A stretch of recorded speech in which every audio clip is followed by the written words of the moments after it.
الحمد للہ وکفى الصلاة والسلام على سید الانبیاء والمرسلین اما بعد فاعوذ باللہ من الشیطان الرجیم بسم اللہ الرحمن الرحیم قال اللہ تبارک وتعالی ان بطش ربک لشدید صدق اللہ مولانا العظیم۔ عزیزان محترم، اللہ جل وعلا ارشاد فرماتے ہیں ان بطش ربک لشدید، بے شک تیرے رب کی پکڑ بڑی سخت ہے۔ ایک مقام پہ فرمایا وَإِيَّايَ فَاعْبُدُونِ، اور مجھ ہی سے ڈرو، وَإِيَّايَ فَارْهَبُونِ، اور مجھ ہی سے ڈرو۔ اور ایک اور مقام پہ اللہ فرماتا ہے وَكَذَلِكَ أَخَذُ رَبِّكَ إِذْ أَخَذَ الْقُرْآنَ وَهِيَ ظَالِمَةٌ إِنَّ أَخْذَهُ أَلِيمٌ شَدِيدٌ۔ اور یوں ہی گرفت ہوتی ہے آپ کے رب کی جب وہ پکڑتا ہے بستیوں کو،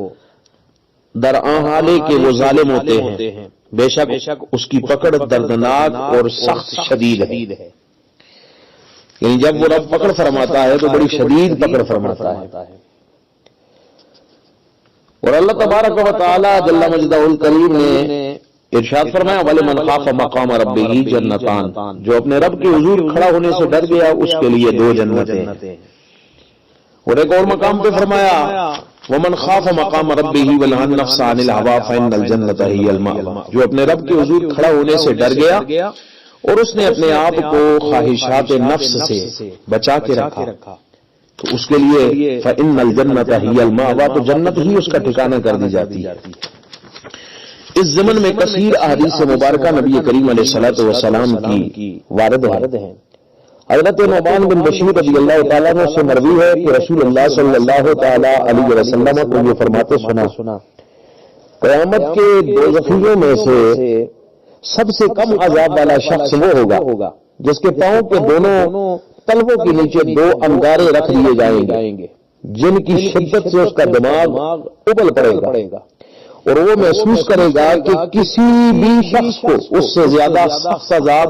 نہیں دیا گیا، یعنی وہ یہ سمجھے گا کہ سب سے شدید عذاب جو ہے وہ مجھے دیا جا رہا ہے، درآں حالے کہ اس کا عذاب جو ہے وہ سارے جہنمیوں سے کم تر درجے کا عذاب ہوگا۔ حضرت سمرہ بن جندب رضی اللہ تعالیٰ عنہ فرماتے ہیں کہ رسول اللہ صلی اللہ تعالیٰ علیہ وسلم نے فرمایا دوزخیوں میں سے بعض ایسے ہوں گے جن کو آگ ٹخنوں تک اپنی لپیٹ میں لے گی، بعض ایسے ہوں گے جن کو گھٹنوں تک آگ لپیٹے گی، اور بعض ایسے ہوں گے جن کو کمر تک آگ لپیٹے گی، اور بعض ایسے ہوں گے کہ جن کو آگ گردن تک اپنی لپیٹ میں لے گی، وہ اللہ کے عذاب میں مبتلا رہیں گے۔ حضرت ابن عمر رضی اللہ تعالیٰ عنہ سے مروی ہے کہ حضور علیہ السلام نے فرمایا لوگ اپنے رب کے حضور کھڑے ہوں گے حتیٰ کہ ان میں سے ایک اپنے نصف کانوں تک اپنے پسینے میں ڈوب جائے گا۔ حضرت انس بن مالک رضی اللہ تعالیٰ عنہ سے مروی ہے کہ رسول اللہ صلی اللہ تعالیٰ علیہ وسلم نے فرمایا، اور میں ایسا خطبہ فرماتے ہیں میں نے کبھی نہیں سنا تھا، نبی کریم علیہ السلام نے فرمایا اگر تمہیں علم ہو جو میں جانتا ہوں تو تم کم ہنسو اور زیادہ رو۔ صحابہ کرام رضوان اللہ علیہ مجمعین نے اپنے چہروں کو ڈھانپ لیا اور سسکیاں بھر کر رونے لگے۔ نبی رحمت صلی اللہ تعالیٰ علیہ وسلم کو اپنے صحابہ کے متعلق کوئی بات معلوم ہوئی تو آپ نے خطبہ ارشاد فرمایا مجھ پر جنت اور جہنم دونوں پیش کی گئی، میں نے نیکی اور بدی میں آج کے دن جیسا کوئی دن نہیں دیکھا، اور اگر تمہیں معلوم ہو جو کچھ میرے علم میں ہے تو تم یقیناً ہنسو کم اور رو زیادہ۔ صحابہ کرام اس دن سے سخت ان پر کوئی دن اس دن سے زیادہ نہیں آیا تھا، انہوں نے اپنے چہروں کو ڈھانپ لیا اور سسکیاں بھر بھر کر رونے لگے۔ یعنی اللہ سبحانہ وتعالیٰ جل مجدہ الکریم کی پکڑ بڑی سخت ہے، وہ جب اپنے بندوں کی پکڑ فرماتا ہے تو ان کو نشان عبرت بنا دیتا ہے۔ ہر وقت بندہ مومن کو اپنے رب سے ڈرنا چاہیے، اس کا خوف اور خشیت دل میں رہے، یہی اس کے لیے کامیابی کی ضمانت ہے۔ اللہ سبحانہ وتعالیٰ جل مجدہ الکریم بڑا سخت اور شدید حساب لے گا بندے جب اس کے حضور پیش کیے جائیں گے۔ کل قیامت کے دن ہم سب نے مر کر اپنے رب کے حضور پیش ہونا ہے اور زندگی کی ایک سانس کا حساب دینا ہے۔ یہاں اپنے رب کے حق کو پہچانو، اس خالق و مالک کو پہچانو جس نے انگنت لا تعداد نعمتیں بغیر کسی قیمت کے تمہیں عطا فرمائی ہے۔ کسی ایک چیز پر بھی، کسی ایک نعمت پر اس نے ہم سے قیمت طلب نہیں کی، اجر کا سوال نہیں کیا۔ بغیر قیمت کی زندگی کی ہر نعمت، انسان پیدا ہوتا ہے تو اس کی پیدائش سے لے کے اس کے مرنے کے وقت تک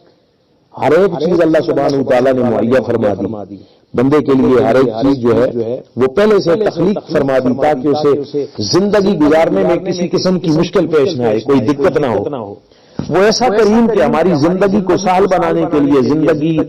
کی ہر ضرورت کو اس نے ہمارے آنے سے پہلے ہی پورا کر دیا۔ کیا وہ اتنا بھی حقدار نہیں ہے کہ ہم اس کے بندے بن کر زندگی گزاریں، اس کے حضور سر نیاز کو جھکا دیں، اس خالق و مالک کی دہلیز پہ سوالی بن کے حاضر رہیں اور اس سے مغفرت اور بخشش طلب کرتے رہیں۔ یقیناً جو بندہ اپنے گناہوں کے نادم ہو کر اپنے رب کا خوف اور خشیت دل میں پیدا کر کے اس رب کے حضور اس کی چوکٹ پہ حاضر ہو جاتا ہے، پروردگار اس بندے سے بڑا خوش ہوتا ہے۔ کل قیامت کے دن پھر اللہ سبحانہ وتعالیٰ جل مجدہ الکریم اسے خوف سے امن عطا فرمائے گا۔ یاد رکھیے اللہ سبحانہ وتعالیٰ نے فرمایا کہ میں اپنے بندے پر 2 خوف اور 2 امن جمع نہیں کرتا۔ جس کو میں دنیا میں بے خوف رکھوں گا، جو دنیا میں بے خوف رہا پھر میں اسے آخرت میں ڈراؤں گا،